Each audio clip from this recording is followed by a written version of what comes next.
Après avoir sorti en 2014 son premier monospace, l'Active Tourer, BMW l'a décliné l'année suivante en Grand Tourer, entendez par là en version allongée capable d'embarquer 7 passagers.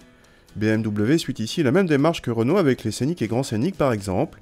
Le Grand Tourer mesure 4,57 m de long, soit 22 cm de plus que l'Active Tourer et 4 cm de moins que le Grand C4 Picasso. Il est disponible avec des motorisations allant de 95 à 231 chevaux, mais n'a pas droit à la version hybride rechargeable de l'Active Tourer.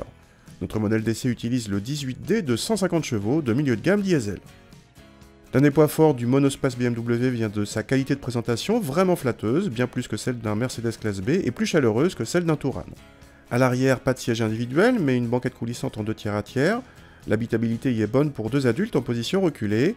L'accès aux places du fond est en revanche compliqué, et il s'agit là encore de strapontins qu'il ne faut considérer qu'en dépannage. Le coffre frôle les 550 décimètres cubes en configuration 5 places selon nos mesures, c'est beaucoup mieux que l'Active Tourer, un peu juste sur ce point.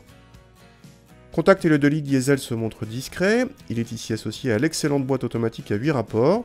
Ce couple moteur-boîte fonctionne bien avec une belle douceur d'utilisation et des relances largement suffisantes, même sur autoroute.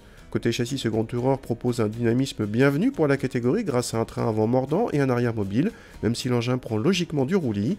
Le confort est un poil ferme à basse vitesse mais devient agréable sur route.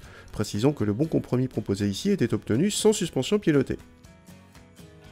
Il faut considérer ce Grand Tourer comme un monospace 5 places avec un grand coffre, les 7 places ne sont vraiment là qu'en dépannage. Mais ces bonnes prestations se payent au prix fort, notre modèle d'essai dépasse ainsi les 40 000 €, un prix exorbitant pour un monospace compact surtout avec cette motorisation de 150 chevaux, et pour ce prix, si les 7 places sont comprises, on peut encore rajouter en option le toit vitré, le régulateur adaptatif, etc. En s'y prenant bien, on dépasse alors les 50 000 €. Vous pouvez par contre vous passer de transmission intégrale pour faire baisser le prix de 2 000 €.